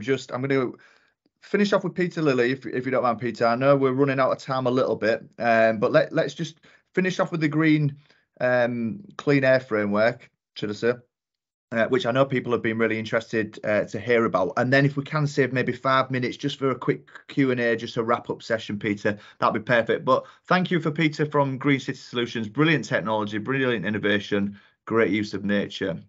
Thank you. Let me just put you on screen. Bear with me a second, Peter. Actually, can you just speak, Peter? Because I think because you're on. Okay, Pete. I can hear you. Can others hear him? Yeah, that's fine, Pete. Right. Lovely, and good. Fire away. Great. Okay. And just to double check, everybody can see the slides on the screen right now. Yeah, absolutely. Lovely. Okay, great. So, first of all, again, just to echo everybody else's comments, thanks so much for putting this together, Pete. I think it's an important topic, and I'd just like to kind of set the scene for how we looked as clean air as being really the direction of travel for the HSN North East North Cumbria in terms of our sustainability plans.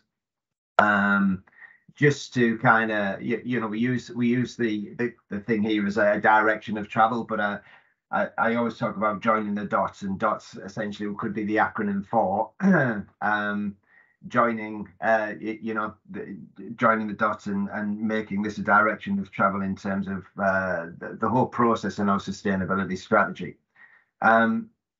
Why did we look at clean air specifically? Well, as you can probably see by the slide that I'm showing here, the North East North Cumbria has a specific issue around air pollution. We have more deaths per 100,000 people contributed to air pollution than London does. And that's bearing in mind that London has a worse particulate issue than we do in the North East. And it's very specific, and it's regarding deprivation and things that we need to be mindful of. Specifically for myself, I'm a dad, and my two daughters both suffer from asthma, and it's very pertinent to me that we have this as an issue.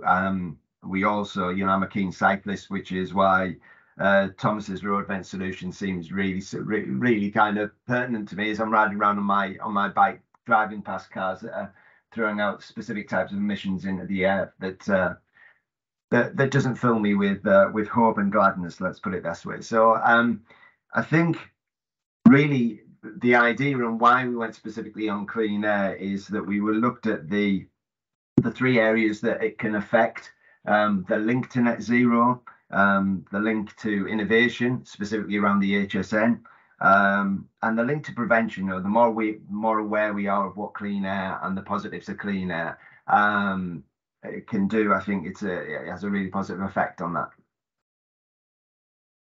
So what did we do? Essentially, we looked at three main elements. I went to Confed in June last year, and what I was looking for, given the previous slide, is a way to align the issues around air pollution with our sustainable strategy. When we talk about joining the dots, that's specifically what I wanted to do.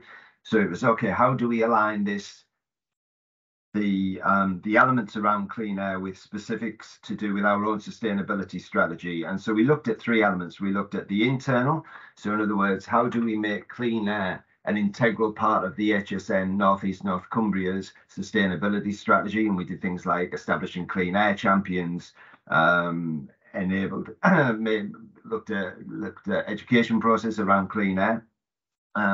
We looked at the external with the HSN. We're looking specifically at innovation and how innovation can positively affect clean air and the wider sustainability elements. And then we looked at embedding sustainability into the programs of work that we do externally, for example, the facilitation of the Clean Air Framework. So how did that align with the bigger picture in terms of our Green Air Plan for the North East North Cumbria? Well, if you look at the 4 elements of this, which is prevention, lean systems, patient empowerment, and low carbon alternatives, that was an integral part of this green plan. And the clean air and the clean air framework seem to fit in and be an integral part of the solution set to this specific plan. So when I spoke to the exec, why did we look at the HSN specifically? Well, we were well positioned as the conduit of support to promote the clean air agenda. You know, we had the presence of the existing ICBs and the sustainability groups on a national basis. Innovation is a key part of what we do. So we looked at unmet need challenges. And then critically, we looked to promote that from our comms strategy in terms of allowing the HSN to be the conduit or the element, the hub and the spoke, if you like, in terms of developing and facilitating the clean air plan and specifically the clean air framework. So what next? Well, what were the aims and what did we do? Well, the most important things, we set out to promote the regional clean air initiatives underway as part of the ICS Green Plan, as we've mentioned.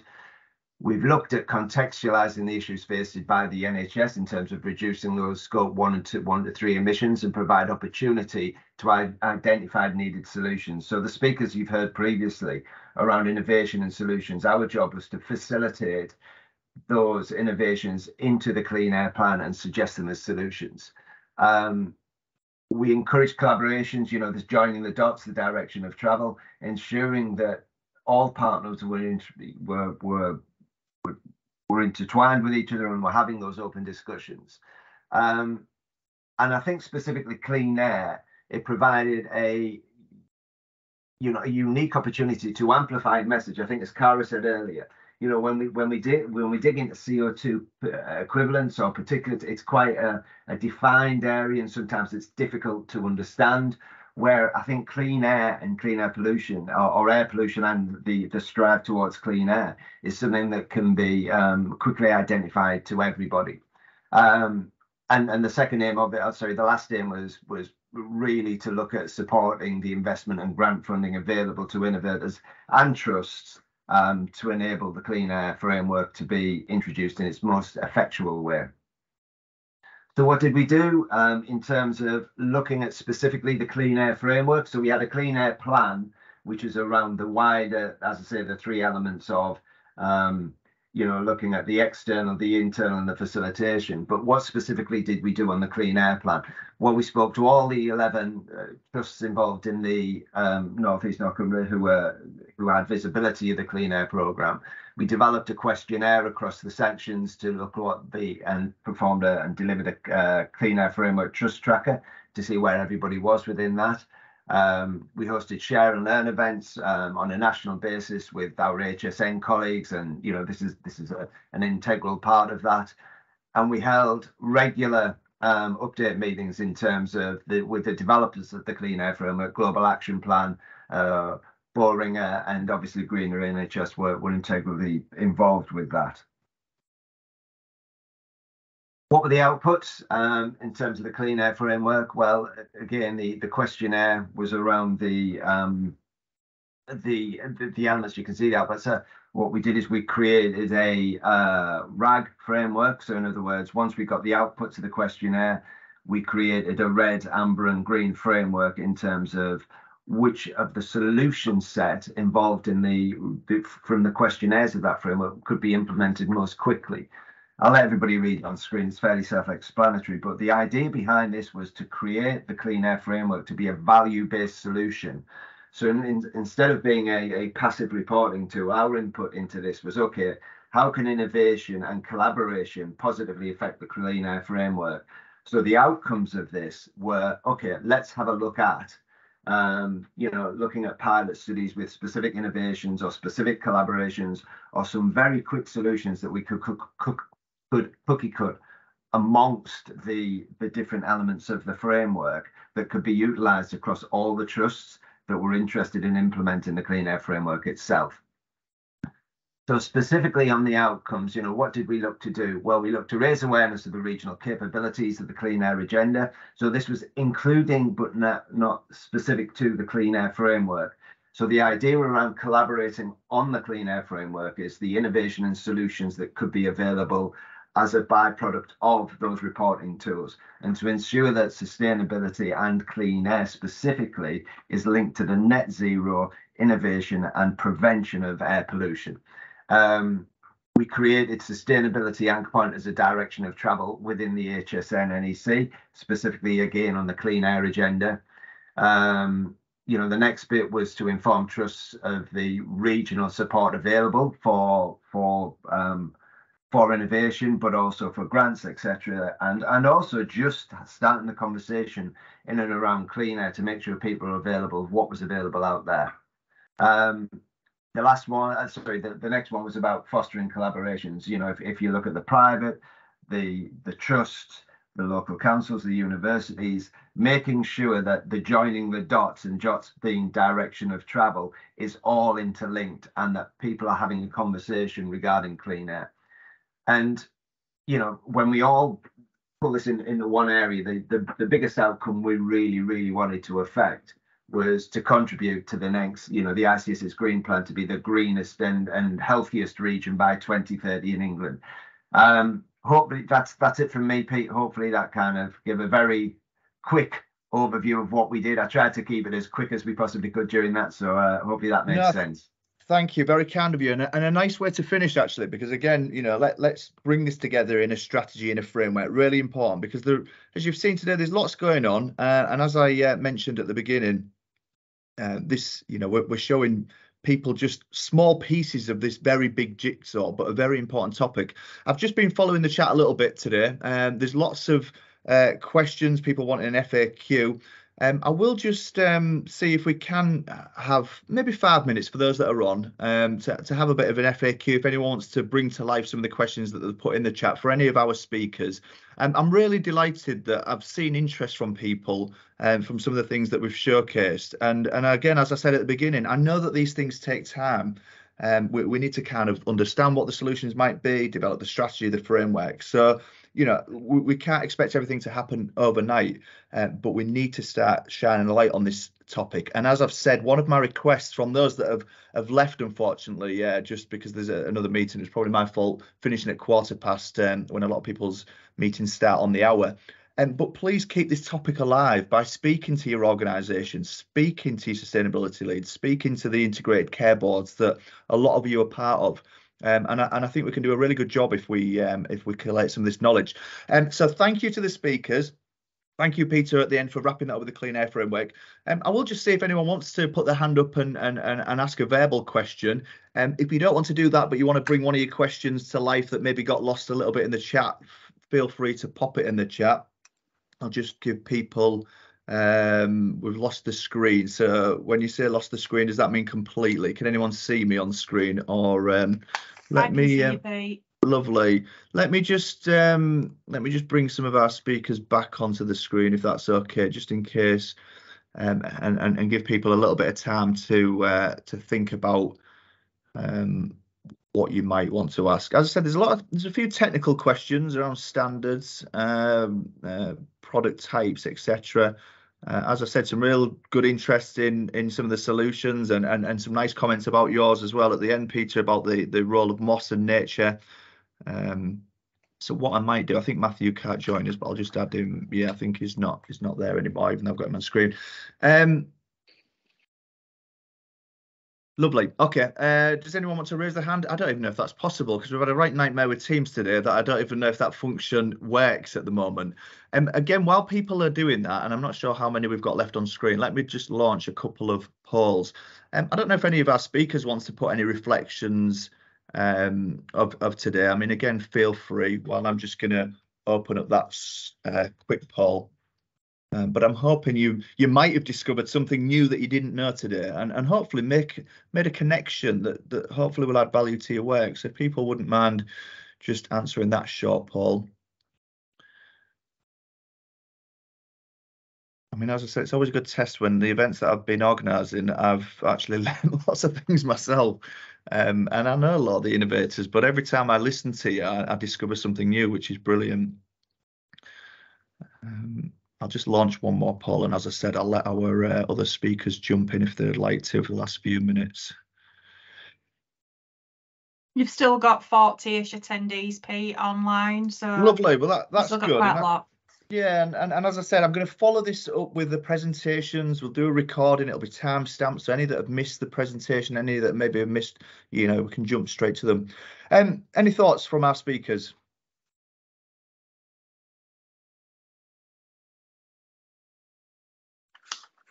I mean, for me, Pete, it's really nice to see that we've got a good mix of different innovators, both indoor and outdoor. I think it was very educational. I think it was very to the point, given the time frame. Yeah, it was good responses.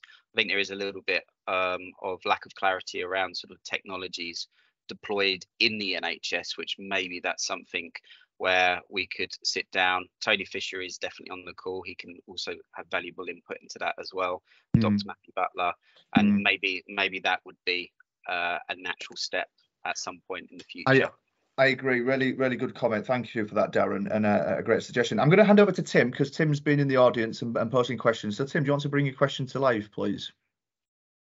Thanks, Pete, and thanks to all the presenters.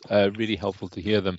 I think, I mean, Darren, you probably just mentioned one of the things I was going to say there is that there's a lot of uncertainty about some of this, particularly new technologies. There's a lot of information out there, and quite often you're dealing with people who are stretched, who've got a sustainability element bolted onto their job. They might not even have much experience in that sort of area, and they sort of get quite blind with it. So I think something that helps cut through some of that and sort of really help from the HSN's point of view, probably to help us really understand what's going to work, what's best practice, what the benefits are. And I think there's something, it's more a comment rather than a question about it. Air pollution kind of has been lost in the discussions about net zero, and they are different things and not necessarily any less important, but it tends to get lost. And I think the adoption of any solutions around environmental sustainability really will only gain traction if we see the co-benefits coming through. So we're really talking about cost, we're talking about health, and we're talking about staff well-being and retention and recruitment, those sorts of things. So I think those are the elements that we really need to see the evidence for, not just necessarily the sort of initial output benefit of this reduces PM 2.5 microns and those sorts of things, but also what's the benefit for the people who have the technology in their environment, who see the technology, who are using it, and those sorts of benefits are also really important. And obviously the return on investment to get it through the finance side of things. But those are the sort of things that I think would really help bring innovation into the real world. Yeah, excellent observations, and again, yeah, really valid point. And Peter, I don't know if your hand's up, but again, the role of the HSNs, I think we can help there. Peter, is your hand up, and then I'll come to Darren, and then I will wrap up just with a kind of comment from Tony Fisher in the chat as well.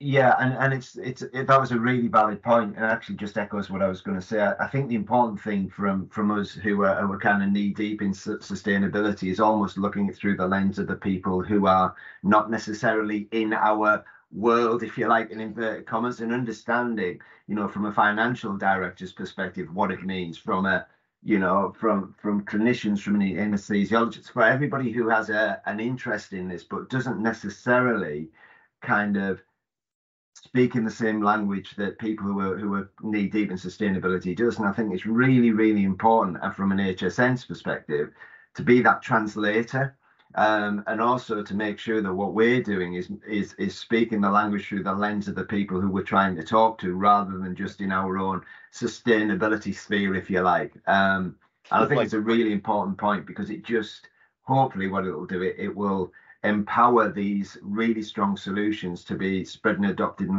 a lot more effectual way.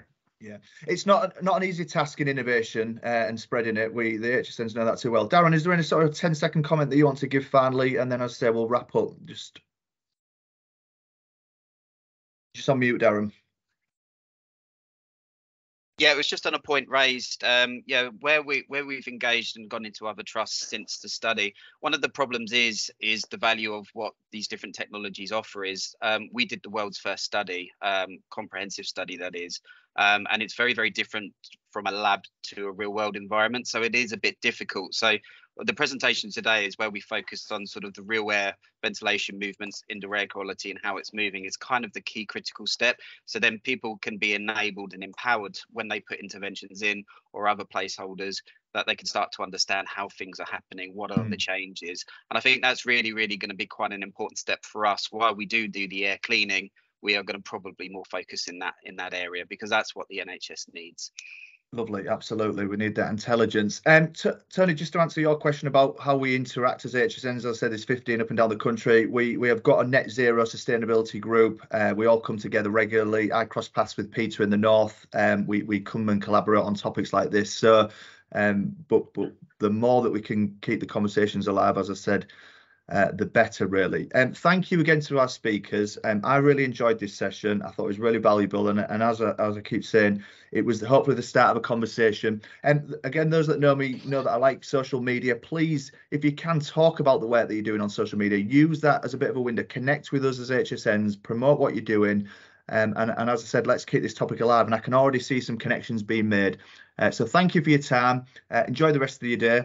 And hopefully the air's clean, whichever part of the neck of the woods in the country that you're in. So thank you. Enjoy the rest of your day.